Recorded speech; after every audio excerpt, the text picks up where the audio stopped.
Efendim merhabalar. Anadolu Soruyor programına hoş geldiniz. Bugün çok kıymetli bir konuğumuz var. AK Parti Genel Başkan Vekili Profesör Doktor Sayın Numan Kurtulmuş. Çok önemli konuları ele alacağız. Birbirinden değerli gazeteci arkadaşlarımla gündeme ilişkin sorular soracağız. Anadolu'nun dört bir yanındaki uydu ve yerel televizyon kanalları bu programımızı yayınlıyor. Sayın Bakanım hoş geldiniz efendim. Hoş bulduk, sağ olun. Çok teşekkür ederim. Müsaade ederseniz arkadaşlarımı tanıtmak isterim. Hasan Yavuz Bakır Bey Çay TV Televizyonu, İbrahim Toru Bey Kanal Urfa Televizyonu, Zeki Akbıyık Bey Kanal Fırat Televizyonu. Hocam hemen gündeme ilişkin önemli bir konu başlığı var. Onunla başlamak istiyorum. Bugün Danıştay Ayasofya ile ilgili toplandı. Kararı 15 gün sonra açıklayacak. Ama onun dışında da tartışılan bir süreç var. Dün akşam da Amerika Birleşik Devletleri Dışişleri Bakanlığı'nın bir açıklaması oldu Pompeo'nun Ayasofya ilişkin. Siz de ilk tepkiyi verdiniz. Ayasofya konusundaki görüşünüz nedir? Amerika'nın bu açıklamasına ne diyorsunuz efendim? Şimdi Ayasofya esası itibariyle tam manasıyla büyük bir kültürel mirastır. Ve Fatih Sultan Muhammed'in İstanbul'u fethetmesinden sonra Müslüman Türklerin malı olmuş ve İstanbul fethinin mührü olmuş olan bir abidevi eserdir. Tabiri caizse Anadolu topraklarındaki bizim varlığımızın ve sahipliğimizin de bir nişanesidir. Ancak dönemin şartları içerisinde, Birinci Dünya Savaşı sonrasındaki o yenilgi ortamından sonra ortaya çıkan şartlar içerisinde Ayasofya'nın bir müze haline dönüştürülmesi kararı alınmış ve bu tatbik edilmiştir. Bugüne kadar da gelmiştir. Öncelikle şunu ifade etmek isterim. Ayasofya'nın statüsünün ne olacağı konusu hiçbir yabancı ülkeyi ve hiçbir yabancıyı ilgilendirmez. Bu doğrudan doğruya Türkiye Cumhuriyeti Devleti'nin egemenlik hakkıdır ve aziz milletimizin vereceği bir karardır. Millet adına ülkeyi yönetenlerin vereceği bir karardır. Ve bugün de yürütmedeki bu uygulamaya karşı açılmış olan bir davanın Danıştay'da görülecek. Bağımsız Türk yargısı bu konuda kararını verecektir. Nihayetinde sözde karar da Türkiye'nindir. Bir kere herkesin bu anlamda yerini, hakkını, haddini ve durması gereken yeri bilmesi lazım. Kaldı ki akşam Sayın Pompeo'nun basına düşen açıklamasında fevkalade rencide edici cümleler de vardır. Sanki Türkiye'de var olan, bizden önceki yani Osmanlı'dan önceki, Türklerin Anadolu'daki varlığından önceki, Selçuklulardan önceki kültürel varlıkları sanki korumakta zorlanıyormuş ya da korumuyormuş, bunlara sahip çıkmıyormuş gibi bir imajla, üstten bir üslupla, ders verir gibi ve eğer bunları yaparsanız ilişkimiz düzelir anlamına gelen sözler söylemiştir ki bunlar asla kabul edilemez. Öncelikle şunu söyleyeyim, ben bu ülkede Kültür ve Turizm Bakanlığı yaptım ve Türkiye'nin kültürel mirasının ne olduğunu en iyi bilenlerden birisiyim. Türkiye'de 26 tane büyük medeniyet geldi geçti ve Türkiye devlet olarak, hükümet olarak, millet olarak bu kültürel mirasımızın tamamını korumak noktasında fevkalade ciddi bir şekilde titizlik gösteriyor. Hatta yurt dışına kaçırılmış. Şimdi insanlık dersi veriyorlar, hukuk dersi veriyorlar falan ya. O zaman bu kültür soygunculuğunu ne yapacağız? Yurt dışına kaçırılmış olan, Türkiye'den gitmiş olan İslam öncesi ve İslam dönemine ait olan binlerce eserimizi nereye koyacağız? Biz bunları büyük bir titizlikle geri getirmeye gayret ediyoruz. Sadece İslam uygarlıklarının Türkiye'deki ayak izlerini değil, mesela Göbekli Tepe gibi, mesela işte Aspendos gibi, mesela yurt dışından getirilen lahitlerin Türkiye'de yeniden sergilenmesi gibi çok titizlikle Türkiye'nin var olan bütün kültürel mirasına sahip çıkıyoruz. Bir kere herkesin haddini bilmesi lazım. Amerika'da 2 tane zenciye müsamaha gösteremeyenlerin, onları içselleştiremeyenlerin kalkıp da Türkiye'ye kültür konusundan ders verme hakları yoktur. Bu anlamda Ayasofya meselesi Türkiye'nin egemenlik meselesidir. Egemenlik hakkıdır. Ve nasıl Türkiye bu konuda karar verecekse karar verir. Bir de tabii milletin beklentileri var. Şu anda kamuoyu yoklamaları gösteriyor ki sadece AK Parti tabanı değil, AK Parti tabanının %90'lara varan kısmı, MHP ve İYİ Parti tabanının çok büyük bir kısmı, aynı şekilde hatta CHP ve HDP tabanının da çok büyük bir kısmı, önemli bir kısmı Ayasofya'nın ibadete açılması konusunda hemfikirdir. Dolayısıyla burada bir toplumsal bir talep var. Bu Ayasofya'nın günün şartları içerisinde tekrar yeniden ibadete açılmasını sağlamak mümkündür. Bu şu anlama gelmiyor. Yani orada var olan Hristiyanlığa ait olan eserlerin şimdiye kadar gözümüz gibi baktığımız o eserlerin bundan sonra da bir şekilde korunmayacağı anlamına gelmiyor. Tam tersine onları da koruyarak Ayasofya'nın ibadete açılması artık vakti gelmiştir diye düşünüyorum. İnşallah bugün Danıştay'dan bu yönde bir karar çıkar ve uygulamayı ortaya koymuş oluruz. Efendim 15 yıl sonraya bıraktı Danıştay kararı. Bugün görüşme yapıldı. 15 yıl sonraya bıraktı. Efendim bir de şunu söylüyorlar. Deniliyor ki efendim Türkiye'de işler iyi gitmiyor. Ekonomide, siyasette tıkanıklık var. AK Parti bunu siyasi malzeme olarak kullanıyor diyor. Muhalefetin bir eleştirisi var. Buna ne dersiniz? Şimdi yani muhalefet bu tür eleştirileri yapabilir ama sonuç ortadadır. Çok ciddi bir salgın kriziyle karşı karşıyayız. Bu küresel bir kriz. Sayın Kılıçdaroğlu'nun söylediği gibi sadece Türkiye ile ilgili bir buhran, tırnak içerisinde söylüyorum, bu buhran değil, bütün dünyayı ilgilendiren bir kriz. Ve bu kriz döneminde pandemiyle mücadele noktasında dünyanın büyük devletleri, Amerika'sı, İngiltere'si, İspanya'sı, işte Fransa'sı, İtalya'sı vesaire, bütün büyük devletler sınıfta kalmışken, yerlerde sürünürken Türkiye destan yazmıştır. Yani Türkiye hem bu salgınla mücadele konusunda hem yurt dışında yaklaşık 70 küsur bin insanını Türkiye'ye getirebilme gücünü ortaya koyması bakımından, hem bu arada bir sürü pandemi hastanesi açma becerisini ortaya koyması, yani İstanbul'da 45 günde 2 tane büyük hastanenin yapılması az bu şey değildir. Yerli solunum cihazlarını üretebilmeyi sağlamıştır. Bununla birlikte de dünyanın 100 ülkesine yakın ülkeye de Türkiye bu süreçte yardım yapmıştır. Yani Türkiye pandemiyle mücadelede hakikaten destansı bir başarı ortaya koydu. Büyük bir yönetim kabiliyeti ortaya koydu ve bütün dünya tarafından da takdirle izlendiği ortadadır. Dolayısıyla hükümetin bu anlamda çekineceği, aman biz bu süreçte başarısız olduk, bazı şeyleri örtelim diyeceği bir durum söz konusu değildir. Kaldı ki AK Parti hükümetlerinin böyle bir tarzı da başından beri olmamıştır. Buradaki temel mesele, öncelikle şunu ayırmak lazım. Ayasofya'nın statüsünün ne olacağı konusunu asla uluslararası alanda müzakereye açmayız. Bu Türkiye'nin egemenlik meselesidir. İkincisi ise buna karar verecek olan Türkiye olduğuna göre Türk halkının beklentilerinin ne olduğunu iyi tespit etmemiz lazım.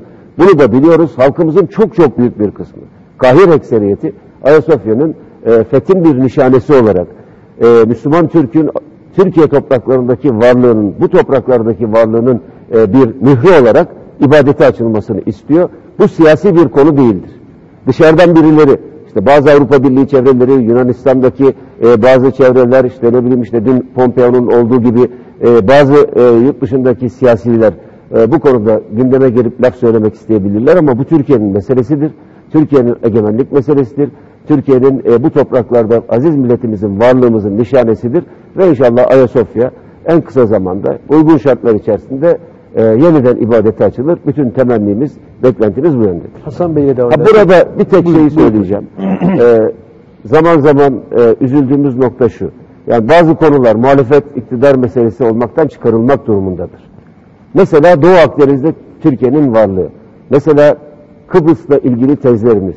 Mesela Ege'deki Türkiye'nin meselesi. Kuzey Irak'ta terörle mücadelemiz gibi Ayasofya meselesi de böyle bir milli meseledir. Bunu siyasi istismar meselesi haline getirmemek lazım. Ha içimizde bazı Bizanslılar olmaz mı? Bizi en çok rencide eden, en çok üzen, içimizi karatan konuda maalesef içimizdeki bazı Bizanslıların varlığıdır. Onlar var olsun. Çok marjinal bir şekilde ufak bir grup olabilir. Bunlara bir şey demeyiz ama muhalefet partilerinin bu meseleyi bir iktidar muhalefet sürtüşmesinin dışında değerlendirmesi ve Türkiye'nin milli egemenliğinin bir parçası olarak görmesi en önemli, en hayati noktadır diye bakıyorum. Evet Hasan Bey buyurun. Sayın Bakanım, demokrasi ve özgürlükler konusunda sizin birçok defa konuşmalarınızı dinlemiş, yazılarınızı okumuş birisi olarak özellikle sosyal medya ile beraber demokrasi ve özgürlüklerin yanlış yorumlanmış olması durumunun ne kadar tehlikeli sonuçlar doğurabileceğine ilişkin soru işaretlerinin çoğaldığını görebiliyoruz. Sayın Esra Albayrak hanımefendinin özellikle son 2-3 gündür yaşadığı tarifsiz saldırının bu anlamda son bir örnek olarak alınabileceği bir ortam yaşıyoruz. Efendim nedir bu kadar sosyal medyanın özgürce, hoyratça saldırı boyutunda kullanılıyor olmasını nasıl yorumlamak lazım? Niye bağlıyorsunuz efendim bu aymazlık? Yani Türkiye'de özgürlükleri, insanların fikirlerini en güzel şekilde savunabilmelerini bir şekilde temin etmek mecburiyetindeyiz. Bu zaten bizim siyasi mücadelemizin ana eksenlerinden birisidir. Yani insanlar özgür değilse, Zaten o ülkede siyasetin zemini de kalmaz. Bırakın siyaseti, insanların şöyle rahat bir şekilde toplumsal hayatın içerisinde yaşamalarının imkanı kalmaz. Yani insanoğlu yaratılışı itibariyle en çok düşkün olduğu kişisel özelliği özgürlüğüdür. Dolayısıyla insanların özgürlüklerini temin etmek, bunları da kurumsal güvenceler altına almak devletin vazifesidir. Adaletin de bir gereğidir. Ancak insanların özgür kalması demek, insanların her alanda hakaret etmekte, saldırmada, karşısındakinin kişilik haklarını yok etmekte, iftira atmakta serbest olduğu anlamına gelmez ve gelmemelidir. Dünyanın hiçbir demokrasisinde de bu noktada görüşülmez. Zaten demokrasinin en temel tanımlarından birisi insanların özgür olması, fikirlerini söylemesi, ama insanların özgürlüğü başkalarının özgürlüklerini kısıtladığı noktada, başkasının hak ve onurunu ihlal ettiği noktada orada dur. O özgürlük olmaz, o saldırı olur.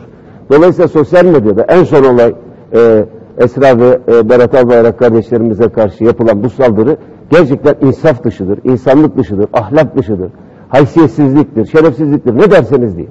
Yani bunun herhangi bir şekilde ben fikrimi sosyal medyada açıklıyorum ve izah edilebilir bir tarafı yoktur. Beğenmeyebilirsin, eleştir. Yaptığı uygulamalarla ilgili herhangi bir şey söyle, herhangi bir insan hakkında.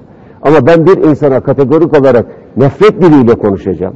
Hele yeni doğmuş bir çocuk üzerinden, masum bir bebek üzerinden ve bir ailenin, bir ebeveynin en önemli sevinç anlarından birisi olan çocuklarını o ele alıp ona dünyaya hoş geldin dedikleri bir dönemde çok ağır hakaretler etmek gerçekten insanlık dışı bir durumdur. Bu maalesef hepimizin gözüne sosyal medyada yaşanan bu rezaletleri göstermesi bakımından ne yazık ki Albayrak ailesi içinde, bizler içinde, bütün milletimiz içinde, sağduyu sahibi insanlar içinde kabul edilemez, gerçekten önemli bir saldırıdır. Ama sonuç itibariyle uyarıcı bir husus olmuştur. Evet, sosyal medya, ben de sosyal medyayı iyi kullananlardan birisiyim. Ama sonuçta sosyal medya güzel bir alan, fikirlerinizi yayabilirsiniz, yaptığınız hizmetleri anlatabilirsiniz. Dediğim gibi karşı tarafa eleştirebilirsiniz. Ama nasılsa görünmüyorum, bilinmiyorum diyerek, hele sahte hesaplar üzerinden, hele örgütlü bir şekilde bir insanı ya da bir karşısındaki siyasi rakip olduğu kurumu yok etmek için insafsızca saldırmak asla bu hak değildir, özgürlük değildir, insaf değildir, hele insanlık bile değildir. Dolayısıyla bu konuda mutlaka bir düzenleme yapılması, sosyal medyanın... Düzenlemede neler olmalı Sayın Bakanım? Onu da sormuş oldum efendim. Yani kapatma mı olacak efendim? Efendim? Kapatma diye hayır, var. Yani kesinlikle hayır. Sosyal medyada çıktı efendim. Sosyal medyanın özgür bir iletişim alanı haline dönüştürülmesidir hedefimiz. Özgür, onurlu, insanların hak ve hukukunu koruyabilen bir platform haline gelmesidir. Bunu mutlaka sağlanması lazım. Ve bu anlamda siber suçlar konusunda gerekli düzenlemelerin de belki yapılması gerekiyor. Yani buradaki en önemli hususlardan birisi de sahte hesaplar üzerinden, nasılsa ben bilinmiyorum, tanınmıyorum diyerek yapılan saldırılardır. Bunların kaldırılması lazım. Tabii bir de ciddi iftira boyutları var. İftira atılıyor, tabii. Sonra temizlemek, düzeltmek için de zaman yetmiyor. Ya yıllar evvel ben de bunu yaşadım. Bir Allah'tan 2 saat içerisinde bir iftira olduğu ortaya çıktı. Yakında da o iftirayı yapan televizyon kanalı, sosyal medya mecraları olmak üzere hepsini mahkeme önünde mahkum ettirdik, tazminat aldık. Şimdi bunların düzenlenmesi lazım. Bir başka sosyal medyayla önemli bir alanda şu, yine geçtiğimiz haftalarda yaşanan AK Parti'ye yakın bazı hesapların Twitter tarafından kontrol edilmesi, kapatılmasıyla da ortaya çıkmış olan bir husus var. Nihayetinde sosyal medya mecralarını yürütenlerin tamamı şirketlerdir. Facebook'u, Twitter'ı vesaire, Instagram'ı falan. Şimdi bunlar aslında bunların üzerinden, bu sosyal mecralar üzerinden olağanüstü yüksek miktarlarda para kazanıyorlar. Reklamlar vasıtasıyla. Bunların Türkiye'de kazandıkları paralar karşılığında herhangi bir vergi ödemiyorlar. Hukuk bakımından eğer bu mecralar üzerinden bir suç işlenirse bunların hukuki muhataplığı yok. Biz istiyoruz ki bu firmaların Türkiye'de hukuki muhataplıkları olsun. Bunlar diğer bütün firmalar gibi medya alanında, medya iletişim alanında var olan, faaliyet gösteren konvansiyonel medya nasıl burada hukuki bir takım muhataplıklara karşı karşıya geliyorsa bu sosyal medya şirketleri de aynı şekilde muhatap olsunlar ve burada var olsunlar. Yani affedersiniz, bir sabun gibi tutamıyorsunuz. Veya işte bir duman gibi görüyorsunuz ama ne belli değil. Bir uluslararası şirket, tamam eyvallah, ama bu şirket Türkiye'de faaliyet gösterirken Türkiye'de bu şirketler daha doğrusu Türkiye'de bir muhataplığı yok. Bunun olmasını arzu ediyor. Efendim çok önemli bir noktaya değindiniz. Şimdi bizler şu anda Anadolu kanallarında yayın yapıyoruz. Dün biz Rütü'ye de gittik. Bu konuyla ilgili bir şikayette de bulunduk. Nedir şikayetimiz? Efendim Facebook, Twitter, Instagram gibi sosyal mecralar yerel televizyonları da, ulusal televizyonları da yok ediyor. Geleneksel medyayı yok ediyor. Bu topraklara bağlı, hukuka bağlı, yerli kuruluşlar yok. Çünkü vergi ödemiyor. Biz uydu parası ödüyoruz Sayın Bakanım. Rütük payı ödüyoruz, vergi ödüyoruz, istihdam yapıyoruz. Bunlar yapamıyor. Yapmıyorlar. Dolayısıyla da aslında aynı zamanda sizin bu açıklamalarınız biz hem ulusal televizyonlar hem yerel televizyonlar da koruyan bir açıklama. Tabii ki. Yani bir de dediğiniz gibi yani nihayetinde konvansiyonel medya ya da sosyal medya. Nihayetinde her ikisinin de işlevi aynı. Halkı bilgilendirmek, iletişim hızlandırmak vesaire değil mi? Dolayısıyla burada bir rekabet, haksız bir rekabet ortaya çıkıyor. Yerden göğe kadar haklısınız. Evet İbrahim Bey buyurun. Sayın Bakanım, ben LGBT ile ilgili bir soru soracaktım. Özellikle birçok dünyaca tanınmış büyük firmalar, şirketler LGBT ile ilgili sosyal medyalarda destekleyici açıklamalar yaptı. Birçok bizim özellikle Türk toplumuna ve ailesine ve muhafazakar aile yapısına da uygun olmayan söylemler oldu. Sosyal medyada gündeme geldi. Bununla ilgili özellikle sizin görüşünüz ve AK Parti ile ilgili görüşünüz ve özellikle birçok kesimin de rahatsız olduğu toplumsal yapıyla da ilgili ahlaki değerlere de aykırı olarak görülen bu yapıyla ilgili düşüncenizi. Şimdi bu sadece Türk toplumunun ya da Müslüman bir toplumun değerleriyle ilgili bir mesele değildir. İnsanlığın Hazreti Adem'den bu yana, ilk insandan bu yana bulduğu, geliştirdiği, gözünün içi gibi koruduğu en önemli müessese ailedir. Hangi dine mensup olursa olsun, hangi kültürün, hangi medeniyetin içerisinde, çerçevesinde olursa olsun, özellikle semavi dinlerin korumaya çalıştığı en önemli hususiyetlerden birisi toplumun ana direği olan ailedir. Aileyi korumak için de gerçekten neslin sağlıklı bir şekilde gelişmesi ve devamını temin etmek ve bunun için de annenin merkezi rolünde olduğu aileyi hem gelenekleriyle, hem kültürüyle, hem değerleriyle koruyabilmek, muhafaza edebilmek. Bu Türkiye toplumu için böyle olduğu gibi, Müslüman toplumlar için böyle olduğu gibi, Müslüman olmayan toplumlar için de böyledir. Aksi toplumsal dağılmadır, çözülmedir, çürümedir. Aksi ayet-i kerimede ifade edildiği gibi diyor ya, onlar ekinleri ve nesli mahvederler, helak ederler, fesada verirler. Ekinlerin ve neslin yok olmasıdır. Şimdi insanın doğal bir fıtratı var. Fıtrat bir anne ve bir babadan gelişen toplumları öngörüyor. Ailenin etrafında örüldüğü, sağlam bir yapı olarak ailenin ortaya çıktığı toplumsal yapıları öngörüyor. Ve dolayısıyla fıtrat budur. Allah bizi bir erkek ve bir dişiden yaratmıştır. Dolayısıyla burada maalesef özellikle son yıllarda, bu epeydir, uzunca bir süredir devam eden bir meseledir. Bu söylediğiniz tehlike sadece Türkiye için değil, bütün dünya için var olan bir tehlikedir. Ve burada mesela toplumsal cinsiyet yönelimi ya da cinsiyet tercihleri gibi, cinsiyet sadece bir tercihmiş gibi bunu ifade edilmesi fevkalade insanlık dışı bir meseledir. Yani yaratılışa aykırı olan bir husustur. Yani açık söyleyeyim, bir üçüncü cinsin ortaya çıkmasının ve bunun meşru, legal hale getirilmesinin çabalarıdır. Daha da açık söyleyeyim, bugün dünyanın birçok ülkesinde, bazı yerlerinde maalesef hemcins evliliklerin yasal hale getirilmesi, erkek erkeğe ya da kadın kadına, affedersiniz, evliliklerin ortaya çıkarılması gibi son derece insanlık dışı, ahlak dışı, yaratılış dışı, doğal olanın dışında bir mesele pompalanmaya çalışılıyor. Türkiye'de bu grup üzerinden sayısal olarak çok az, çok Allah'a çok şükür, yine bütün partilerin tabanlarında çok büyük bir şekilde bu grubun yaptığı bu saldırgan faaliyetlere karşı tepkiler var. Milletimiz ahlaki değerlerin ve bu anlamda aile değerlerinin korunması konusunda oldukça titiz davranıyor. Bu konudaki geleneklerine sahip çıkmaya çalışıyor. Burada bir tehlikenin, burada toplumu içten içe çürütecek, aileyi ortadan kaldıracak, toplumsal dayanışmanın esas noktası olan, mirengi noktası olan aileyi yok edecek sinsi bir planın, yani ayet-i kerimede ifade edildiği gibi nesillerin yok edilmesine dönük bir plan olduğunu görmek lazım. Mesela bugün bazı Avrupa ülkeleri tam da bu tür şeylerin kıskacında olduklarını görüyorlar. Oradaki aklı selim sahibi insanlar, oradaki makul ve fıtrata uygun düşünen insanlar da eyvah nereye gidiyoruz diyorlar. Bu hemcins evliliklerin ortaya çıkması, işte insanların bir şekilde aile hayatından uzaklaşması, evlilik dışı ilişkiler. Hatta öyle önemli toplumsal konulardan birisi evlilik dışı erken yaşta doğan çocukların ne olacağı. Bütün bunların hepsi maalesef Batı ülkelerinin içini böyle kemiriyor, yok ediyor, kokuşturuyor. Buna karşı da akli selim sahibi insanlar tedbir alınması gerektiğini söylüyor.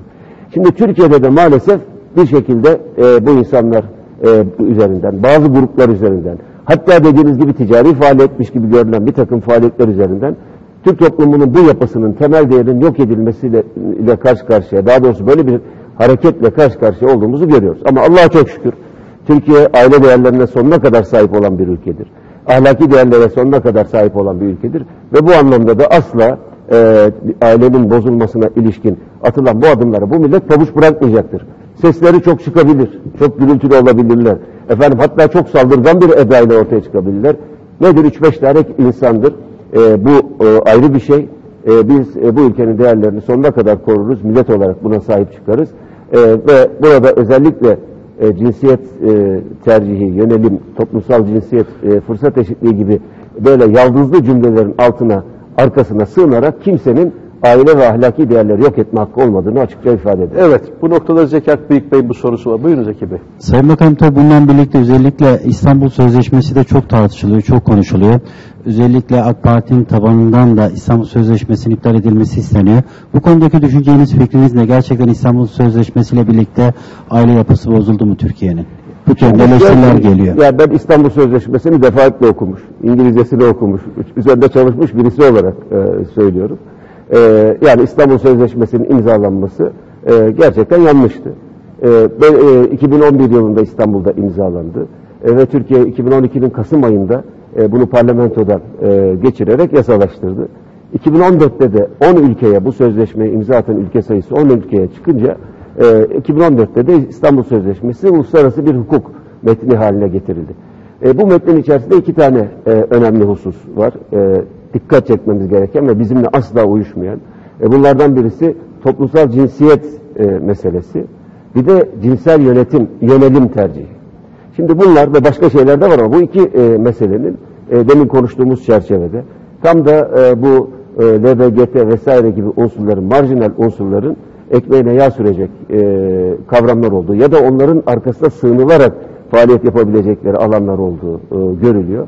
Ayrıca daha 2018 yılında da Kadın Erkek Fırsat Eşitliği Komisyonu'nun bir alt komisyonu olarak burada İstanbul Sözleşmesi ile ilgili uygulamaların kontrol ve takip edilmesi konusunda hükümetlerin devreye girmesiyle ilgili bir alt komisyon oluşturuldu.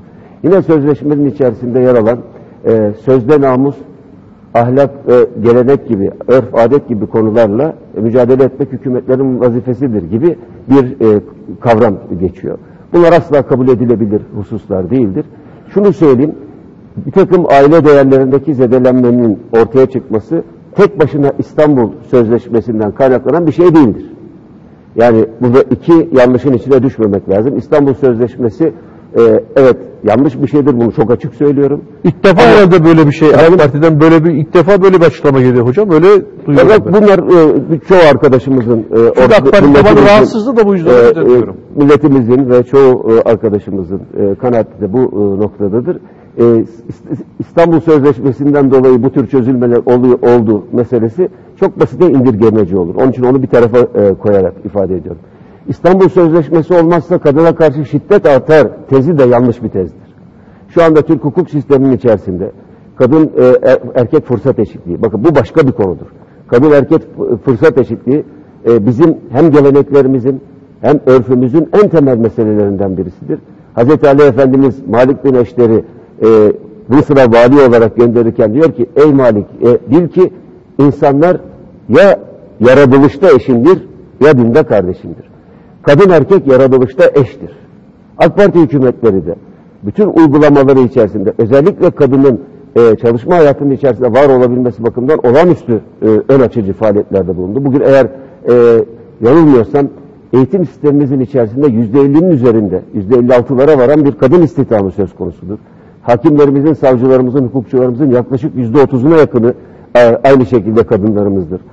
Sağlık çalışanlarımızın önemli bir kısmı kadınlarımızdır. Kadınlarımızı her yerde, siyasetin içerisinde en çok kadınların önünü açan parti AK Parti'dir.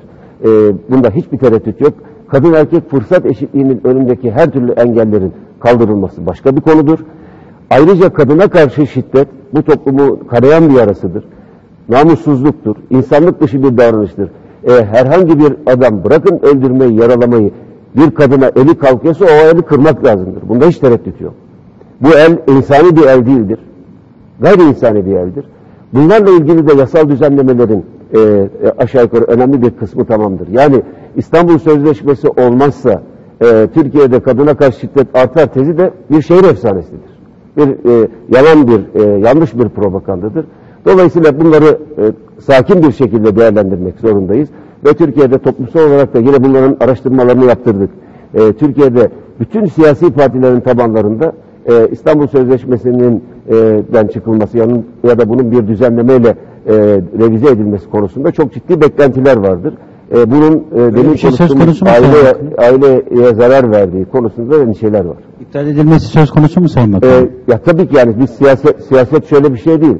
Siyaset yukarıda bir alan ve halk ne düşünüyor bundan ilgilenmeyen bir alan değil. Halkımızda böyle büyük bir beklenti varken AK Parti olarak biz buna bigane kalmayız. Nasıl usulünü yerine getirerek bu sözleşme imzalanmışsa aynı şekilde usulünü yerine getirerek bu sözleşmeden de çıkılır. Evet. Efendim Sayın Bakan, AK Parti hükümetlerine yönelik olarak en fazla eleştiri şu. Deniliyor ki efendim basın özgür değil. İşte Sayın Kılıçdaroğlu dün gene grupta konuştu. Dedi ki işte Murat Ağrel, Müesser Yıldız gibi isimler bunlar dedi suçlu değildir. AK Parti kolluk kuvvetleriyle veyahut da yargıyla basını susturuyor. İşte Tele1'e, Halk TV'ye işte ceza veriliyor. Ne olacak? Böyle bir eleştiriyi kabul ediyor musunuz efendim? Şimdi Sayın Kılıçdaroğlu'nun dünkü veya belki günkü grup toplantısını ben de izledim. Herhalde çok sayıda televizyon kanalında naklen yayınlandı. Bu nasıl basın kısıtlamasıdır? Önce bunu sorgulamak lazım. Türkiye'de günlük çıkan gazetelerin önemli bir kısmını alalım, sabah önümüze koyalım. O gazetelerden çok büyük bir kısmının hükümetin neredeyse yaptığı her icraata karşı çok açık, zaman zaman çok sert eleştiriler. Hatta böyle hakikaten artık ya bu kadar da olmaz dedirten eleştirilerin ortada olduğu, bunların basıldığı, bunların yazıldığı ve neşredildiği de ortadadır.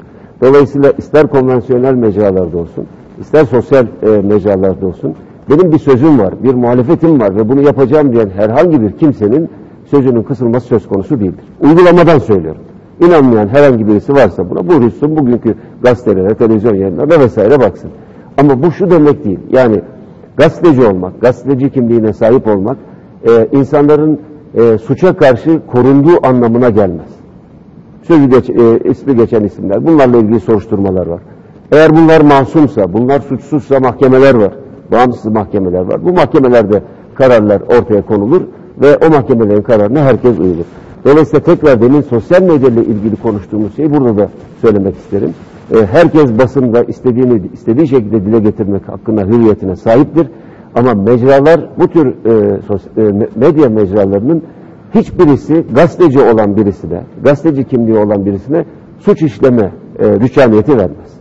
Dolayısıyla bunların her ikisini birbirinden ayırt etmek lazım. Mahkemelerin önünde, nitekim öyle oluyor. Bu bazı gazetecilerin yargılanma süreçleri sonucu beraat ettiklerini, bazılarının işte şartlı salı verilmeyle dışarıya bırakıldıklarını, bazılarının cezalarının ertelendiğini vesaire hukukun başka kanalları kullanarak, imkanları kullanılarak yargının bağımsız bir şekilde karar verdiğini düşünüyoruz. Buradaki esas mesele bizim sesimizi kısıyorlar. Hayır, buyurun. Kim hangi alanda ne söylemek istiyorsa buyursun. Ama iftira yok, hakaret yok. Karşı tarafı bir şekilde rencide etmek, kişisel haklara saldırmak yok. Hele milli güvenlikle ilgili meselelerde Türkiye'nin milli meselelerini, sır niteliğindeki olan meseleleri kamuoyuna medya vasıtasıyla ifşa etmek hiç yok. Dolayısıyla bütün bunları birbirine karıştırmamak gerekiyor. Sözü olan istediği şekilde söylesin, yasalar içerisinde ve zaten medyanın vazifesi bu. Biz bundan memnun da oluruz. Evet. Cumhurbaşkanımızın sık sık söylediği bir şey var. Yani biz iktidara geldiysek manşetlerle savaşarak geldik. Ve bu manşetlere hiçbir zaman ya niye bunlar böyle manşetler atıyorlar diyerek onları yok saymadık.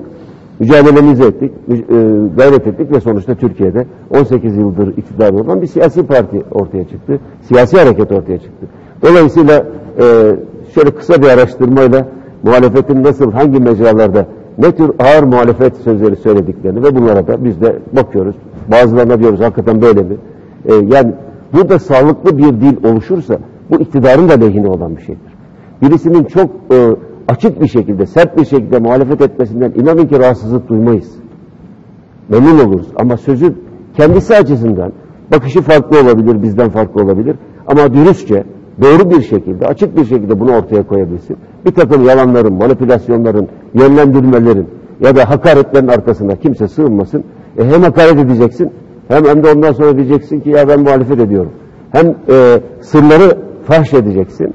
Ondan sonra da diyeceksin ki ya ben gazetecilik yapıyordum. Bunlar herhalde makul şeyler değil. Evet Hasan Bey buyurun. Efendim özellikle son günlerde barolarla ilgili tartışma konusu var. AK Parti hükümetinin özellikle sizlerin bizim düşüncemiz dışında hiçbir hareket olmasın şeklinde davrandığınıza ilişkin ciddi eleştirilere maruz kalıyorsunuz. Barolarla ilgili düzenlemenin çok ciddi sakıncalar içerdiğini savunan bir kesim var. Barolarla ilgili yapılacak düzenlemenin özellikle terör faaliyetlerinin de destek göreceği şeklinde çok uç iddialar da var efendim. Barolar konusunda neler yapmaya çalışıyor? Nedir burada amaç? Sakıncalarla ilgili duyumlar konusunda neler söylersiniz Sayın Bakanım? Şimdi biz aslında bu baro meselesini şöyle biraz geçmişe, geriye doğru da götürmekte fayda var. Barolar bir meslek kuruluşudur. Anayasadan haklarını alıyorlar, yetkilerini alıyorlar. Bir meslek kuruluşudur. Diğer bazı odalarımızın, işte tabipler odamızın, odalar birliğine mensup olan diğer odaların olduğu gibi. Dolayısıyla bunların Türkiye'de yarı kamusal bir niteliği olduğunu ortaya koymamız lazım. Şimdi Türkiye'nin geçmişte, tabii geçmişteki olanları bugüne getirmek için bunu söylemiyorum. Ama barolar dediğimiz şey sadece bir mesleki dayanışma örgütünden ibaret değil. Barolar siyasallaşacak falan diyorlar ya, aslında zaten Türkiye'de barolar siyasallaşmış vaziyettedir. Şöyle bir geçmişe doğru bakın. 28 Şubat'ta paletler, tanklar şakır şakır sokaklarda dolaştırıldı. Askerin dipçiği, namlusu ortaya çıktı ama 28 Şubat'ta alanları dolduran, cübbeleriyle maalesef seçilmiş hükümet gitsin diye orduyu göreve davet edenler kimlerdi? Barolardı o tarihlerde. Cübbeleriyle yürüyüşler yaptılar. 27 Nisan sürecinde Cumhuriyet mitinglerinin içerisinde yine benzer şekilde ordu göreve vesaire diyenler arasında bu gruplardan çoğunluğu tenzih ederek söylüyor. Ya da oradaki baroda elde ettikleri yönetim gücünü kullanarak ortaya çıkanlar yok muydu? Ya da baroların yönetiminde oldukları için burada elde ettikleri güçler dolayısıyla neredeyse siyasetin üzerinde bir vesayet gibi zaman zaman da ders verir bir nitelikte bir takım görüşlerini dile getirenler barolar değil miydi? Yine aynı şekilde Türkiye'nin bu süreçte çok dikkatli olması lazım. Baroları siyasallaştırmıyoruz. Tam tersine siyasallaşmış olan barolarda çok seksiliğin ortaya çıkmasının önünü açıyoruz. Yani diyelim ki 5000'den fazla avukata sahip olan yerlerde eğer avukatların 2000 tanesi diyorsa ki biz ayrı bir yapıya şey yapmak istiyoruz. Bu bir mesleki örgütler arasındaki rekabet alanını da ortaya çıkarır. Yani nasıl farklı fikirlerde, farklı kanaatlerdeki sendikalar var ve bunlar bir mücadele edip kendi meslek gruplarında öne çıkma mücadelesi veriyorlarsa, eğer gerekiyorsa, eğer avukatlar, o mesleğin mensupları böyle karar veriyorlarsa ayrılırlar, başka bir grup kurarlar ve çıkarlar meslektaşlarının karşısına, bize destek olun derler, desteklerini artırmaya çalışırlar ve bir mesleki rekabet ortamı ortaya çıkar. Şimdi bu tam tersine tek sesliliği sağlamak değil, çok sesliliği sağlamak için atılmaya çalışılan bir adımdır. Bunun böyle bilinmesi lazım. Efendim aşırı bazı uçlar baroları ele geçirirler ya da işte ayrılıkçı bazı kusura bakmayın. Bazı barolarımızın içerisinde aşırı sol şemsiyesi altına sığınmış ve buradan yeri geldiği zaman terör örgütlerinin lehine bir takım sözler sarf eden ve bunları da sanki baronun görüşleriymiş gibi ortaya koyanlar yok mu? Demin LGBT'yi konuştuk. Türkiye'de böyle bir gruba destek verenlerin herhalde oranı 1/1000 bile değildir.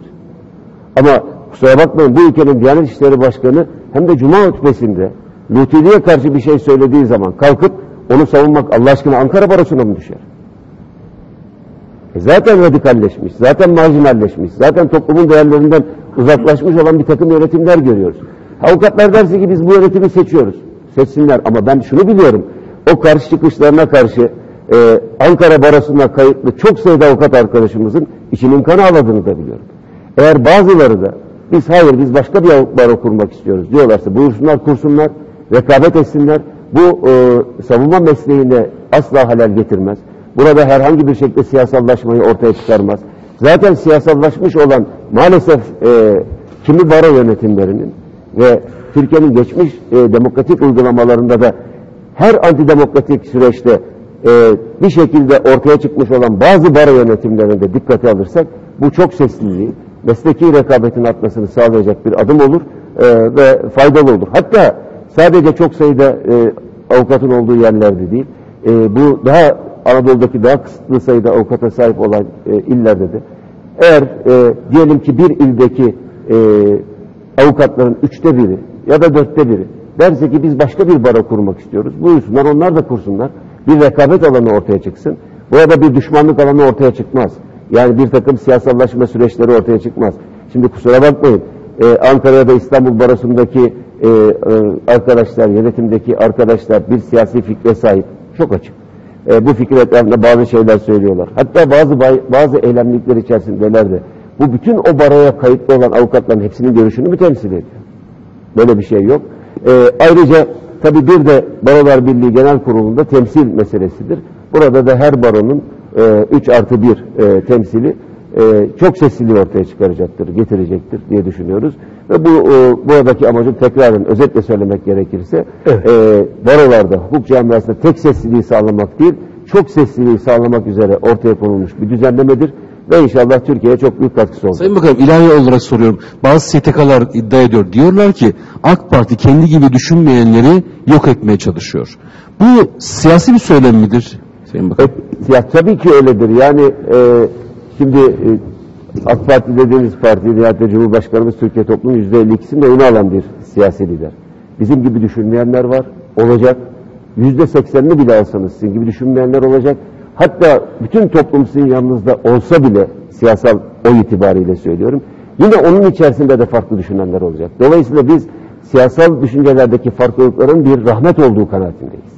Buradaki farklılıklar mutlaka en ciddi şekilde ortaya konulmalıdır. Ama siyasal rekabet yapıyorum adı altında.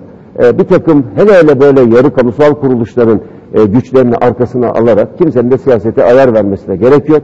Herkes kendi tercihleri, mesleki tercihleri, görüşleri, dünya bakışları çerçevesinde bir araya gelebilir. Diyelim işte Urfa'da şu kadar avukat bir araya gelsin, kendi barosunu kursun, başkası da kursun. O zaman ortaya ne rekabeti çıkacak? İki siyasi parti rekabeti değil. İki farklı dünya görüşüne sahip olan baronun insanlar arasında mesleki rekabeti ortaya çıkacak. Yani avukatların hak ve hukukunu, mesleğin gelişmesini, onurunu kim daha iyi koruyor mücadelesi olacak. Güzel, seviyeli bir mücadele olacak diye düşünüyorum. Tam tersine siyasete ya da bizim gibi düşünmeyenlerin önünü kesmek değil, bizim gibi düşünmeyenler de dahil herkesin önünü açmaktır. Evet efendim. Sayın Bakan, ben özellikle tarım işleriyle ilgili bir sorum olacaktı. Geçen hafta Konya'da maalesef bir aileden 7 kişi öldü. Önceki haftada da Sivas'ta 3 küçük çocuk boğularak maalesef öldü. Tarım işleriyle ilgili özellikle AK Parti hükümeti olarak daha önceden de Türkiye Büyük Millet Meclisi'nde bir çalışma komisyonu kurulmuştu. Özellikle başta Şanlıurfa olmak üzere Güneydoğu'da Adıyaman, Mardin'den, Hatay'dan, Diyarbakır'dan birçok tarım işleri birçok farklı illere gidiyor. Bu konularla ilgili tekrar Türkiye Büyük Millet Meclisi'nde onların sorunları, sıkıntılarını dile getirecek bir çalışma komisyonu kurulabilir mi? Çünkü gittikleri alanlarda biz bile gazeteci olarak şahit oluyoruz. Gittikleri alanlarda oranın insanlara su sıkıntısı oluyor, ulaşım sıkıntısı oluyor, elektrik sıkıntısı oluyor, insani sıkıntılar oluyor. Bu konularla ilgili çok mağdurlar, garibanlar, yoksullar, fakirler özellikle de bu konuda bizden rica ettiler. Ben de bu konuyla ilgili bizzat ekranlar başında da sizlere konuyu aktarma gereği duydum. Tarım işçisi kardeşlerimiz Türkiye'nin yükünü çeken hakikaten en halisane, en helal parayı kazanan insanlardır. Ben de Anadolu'nun çok yerinde, Doğu ve Güneydoğu Anadolu'da olmak üzere birçok yerinde tarım işçisi arkadaşlarımızın meselelerini bilen birisi olarak ifade ediyorum. Doğru söylüyorsunuz. Yıllar içerisinde nispeten gelişmeler var. Yani daha iyiye doğru gitmeler var. Bu gözle de görülüyor. Ama bu kardeşlerimizin zaten geçici bir süre ve son derece zor çalışma şartları altında. Hele sizin Güneydoğu Anadolu'da Allah şu an herhalde 45 derece vardır sıcaklık. 45-50 derece. Yani o sıcaklığın altında çalışmak kolay bir şey değil. Adana'da çalışmak kolay değil. Mardin'de çalışmak kolay değil. Diğer yerlerde de Anadolu'nun başka yerlerinde de çalışmak kolay değil. Dolayısıyla bu arkadaşlarımız zaten zor şartlarda çalışıyorlar. Bunların çalışma mekanlarının daha iyileştirilmesi hepimizin ortak bir sorumluluğudur diye düşünüyorum. Burada tabii ki önce büyük toprak sahibi olan işverenlerimize büyük sorumluluk düşüyor. Yani çalıştırdıkları işçilerin daha güzel şartlarda çalışmalarını temin etmek. Lokal belediyelerin, valilik imkanlarının bu anlamda devreye sokulması lazım. Hatta kamunun bazı imkanlarının devreye sokulması lazım. Daha insani, daha rahat kalabilecekleri, temel dediğiniz gibi su ve ulaşım başta olmak üzere. Hatta özellikle şu ortamda sağlık meselesi de başta olmak üzere her türlü desteğin sağlanması gerekir. Buradan yerden göğe kadar haklısınız. Topyekun ve çok taraflı bir çalışmanın bu konuda iyileştirmeler yapılması için gerçekleştirilmesi gerekiyor. Evet Zeki Bey. Sayın Bakanım, tabii pandemi süreciyle birlikte dünyadaki ekonomi küçülüyor. Türkiye'de bundan ister istemez etkilenecek. Özellikle yeni bir dünya düzeni kurulacağı ifade ediliyor pandemiden sonra. Sizin de Türkiye yerine taşımak ve isimli kitabınızda özellikle yeni bir Türkiye tasarrufu ortaya koyuyorsunuz, medeniyeti ortaya koyuyorsunuz. Acaba Türkiye nerede yer alacak? Nasıl şekillenecek Türkiye'nin durumu?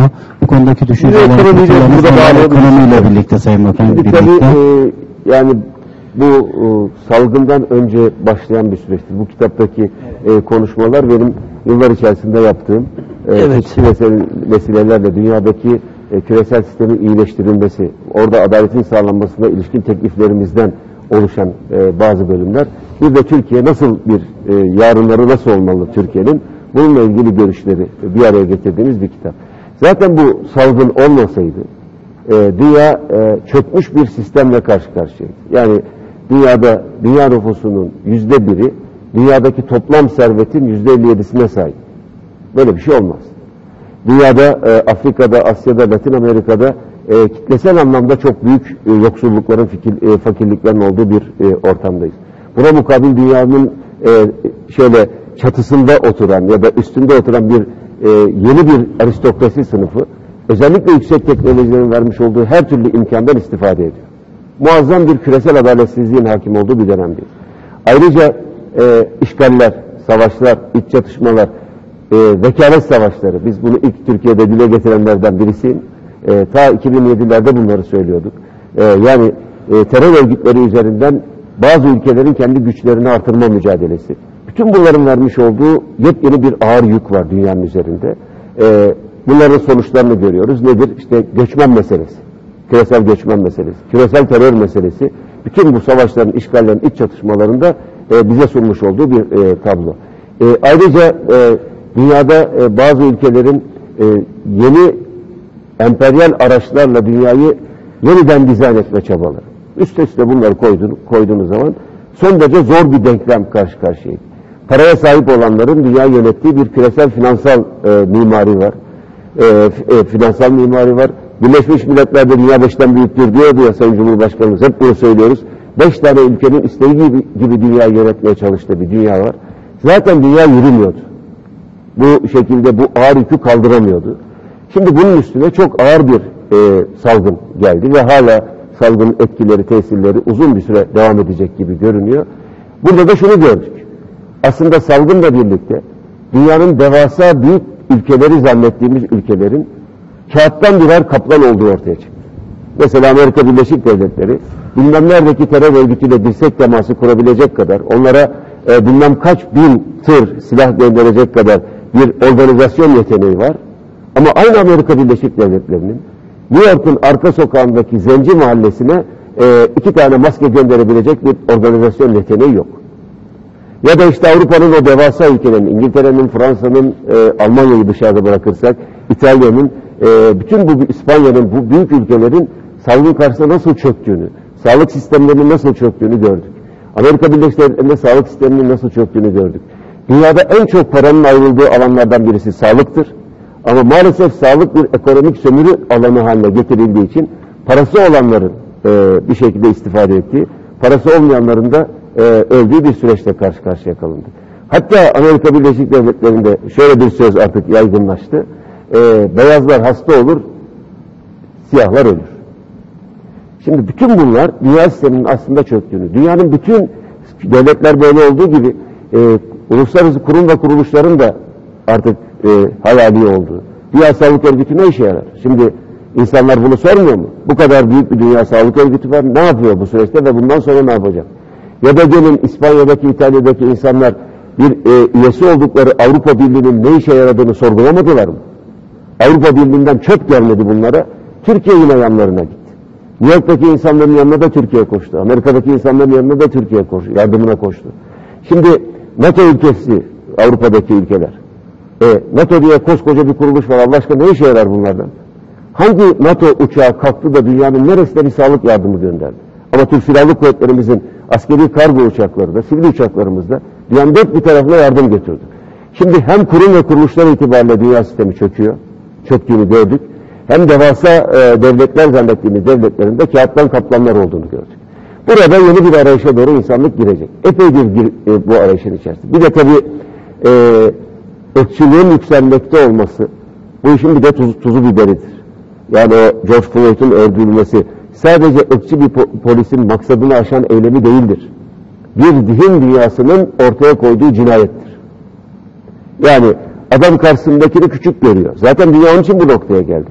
Zenci mi? Beş para etmez diyor. Yaşam hakkı benim. Afrikalı mı? İşte Asyalı mı? Vesaire. O ikinci sınıf vatandaş.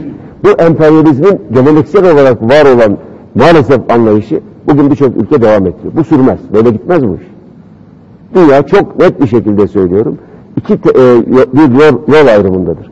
Eğer böyle devam etsin isteyenler olursa çok daha büyük kaosların, çok daha büyük çatışmaların, çok daha büyük gerilimlerin içine gireceğimiz bir dünya olacak ki topyekun dünyanın çöküşüne doğru hızlanan bir istikamettir bu. Benim kanaatim, iyimser taraftan bakıyorum. Allah'ın izniyle öyle olacağına inanıyorum. Ya da insanlar bütün bu acı tecrübelerden sonra birliğin, dayanışmanın, küresel olarak sorunları çözmenin, dünyanın bütün insanlığın ortak mekanı olduğu bilincinin geliştiği, insanlar arasında etnik, mezhebi, dini farklılıkların bir kenara bırakılarak insanlık ortak faydası içerisinde buluşulduğu, dünyanın bütün nimetlerinin insanların ortak çıkarı için kullanılmasının gerektiği bu inanç içerisinde yeni bir dünya inşa etmek mecburiyetindedirler.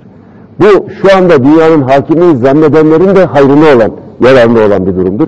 Aksi takdirde dediğim gibi... Hocam İslam dünyasında bile bu bağlamda bir medeniyet krizi var mı? Var tabii yani. Şimdi oraya Türkiye olarak biz nerede olacağız? Tam evet. Biz Türkiye olarak bu iki yolun istikamet yol kavşağındayız ve elimizi açıyoruz İslam'ın tabiriyle. Durun kalabalıklar, bu sokak çıkmaz sokak diyoruz.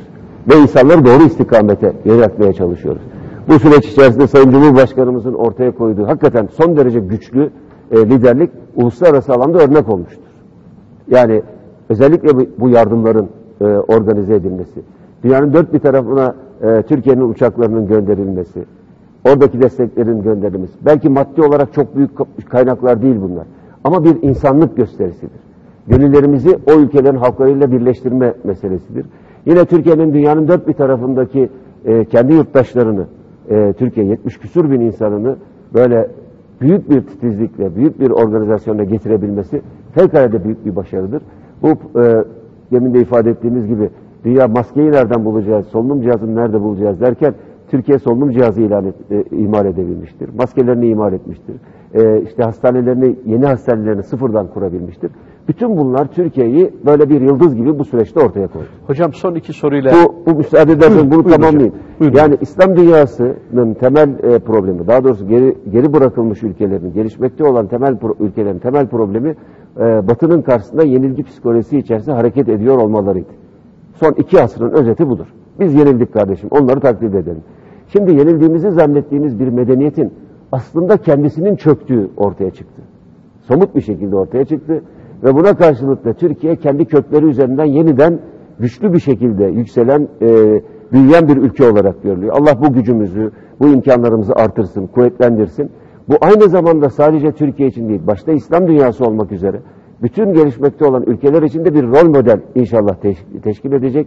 Buradaki Türkiye'nin palazlanması hem demin dediğim gibi yol ayrımında bir işaret fişeği olarak Türkiye insanlığı doğru bir istikamete, yeni bir siyasal mimariye, küresel ölçekte yeni bir finansal mimarinin kurulmasına doğru Türkiye'ye bir görev veriyor. Hem de çevremiz başta olmak üzere bütün dünyada yeni, hakkaniyetli, adaletli ve barışa dayalı bir sistemin kurulabilmesi için bir güç ve imkan veriyor.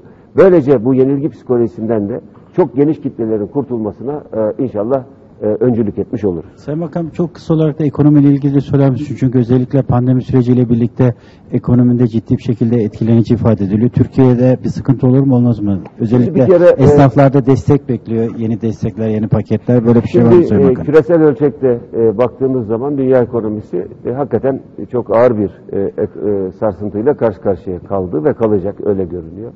Amerika Birleşik Devletleri'nin 2020 yılı içerisinde yaklaşık 1,5 trilyon dolarlık bir daralmadan bahsediliyor. Çin'in 640 milyar dolarlık bir daralma içerisinde olacağından bahsediliyor. Yine Avrupa Birliği ekonomisinin yaklaşık 1,5 trilyon dolarlık bir daralmayla karşı karşıya olacağı gibi bir takım öngörüler var.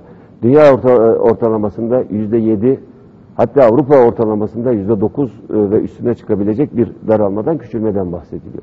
Türkiye olarak bizim bu süreçteki en önemli avantajlarımızdan birisi, demin konuştuk, sağlık alanında çok etkin bir koordinasyonla bu sürecin o ilk şoku bir şekilde göğüslemiş olmamızdır.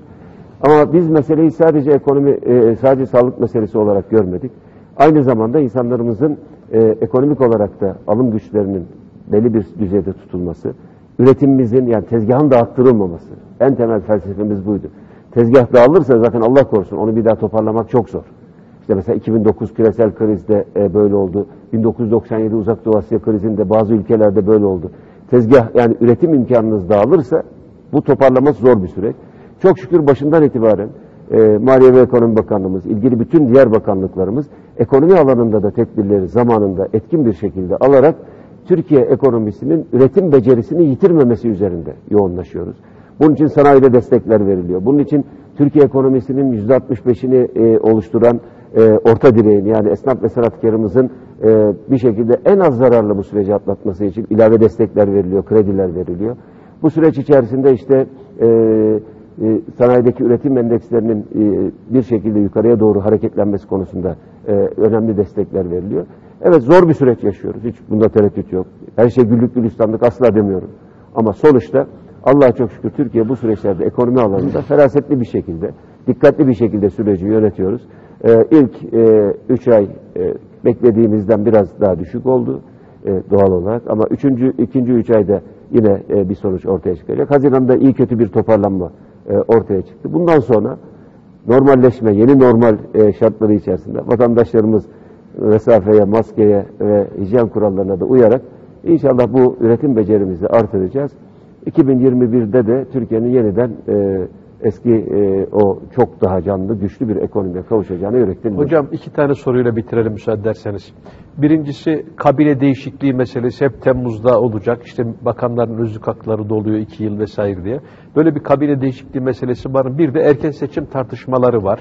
Bu iki konuda ne dersiniz efendim? Şimdi yani kabine meselesini önce herkesin şunu bilmesi lazım. Kabine değişimi meselesi önceden seçimler sonrasında parlamenter sistemde Cumhurbaşkanı birisini başbakanlıkla görevlendirir ve o başbakan kabinesini kurduktan sonra Cumhurbaşkanı'na takdim eder. Onaylanınca da kabine değişmiş olurdu. Dolayısıyla Cumhurbaşkanlığı hükümet sistemi içerisinde kabine değişikliği diye bir şey yok. Cumhurbaşkanımız zaten yetki, karar kendisindedir. İstediği bakanı, istediği zaman, istediği bakanlıkları, istediği şekilde yer değiştirme hakkına sahip. Anayasal olarak böyle bir gücü var.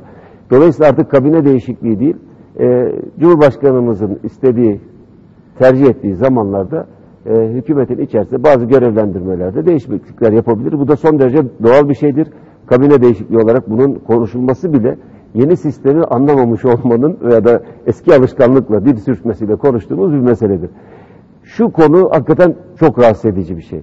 Efendim özlük hakları doluyor. 2 sene var onun için. Ya böyle bir küçük hesap olabilir mi? Yani Türkiye Cumhuriyeti Devleti'nin bakanları dediğiniz arkadaşlarımız hepsi Allah razı olsun. Yani istisnasız bu süreçte hepsi böyle sabah birebir biliyorum.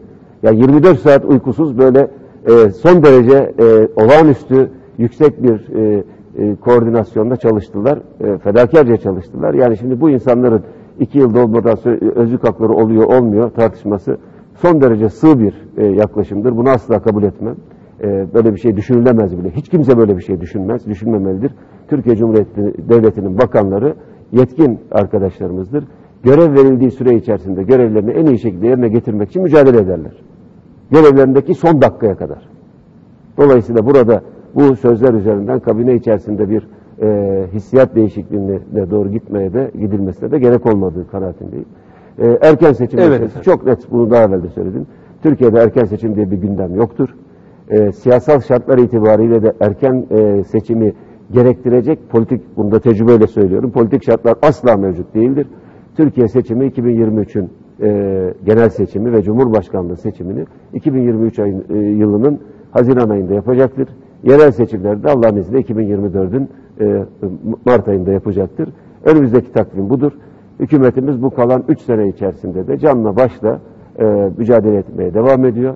Ve inşallah 2023'te de seçimi çok rahat bir şekilde alacak bir çalışma temposu içerisindeyiz. Gerek hükümetimiz icranın içerisinde olarak, gerek burada partimizin genel merkezindeyiz, siyasetin merkezi olarak, gerek de meclis grubumuz yasama faaliyetlerinin merkezi olarak bu üçlü koordinasyonu en iyi şekilde yapacağız ve Allah'ın izniyle 2023'te çok başarılı bir seçimi idrak edeceğiz. Efendim çok teşekkür ediyorum. Çok teşekkür ederim. Sağlık. Tekrar sizlere buraya hoş geldiniz, sefalar getirdiniz diyorum. Evet sevgili izleyiciler, AK Parti Genel Başkan Vekili Sayın Numan Kurtulmuş'la çok önemli bir röportaj gerçekleştirdik. Başka bir programda buluşmak dileğiyle. Hoşça kalın, sağlıcakla kalın efendim.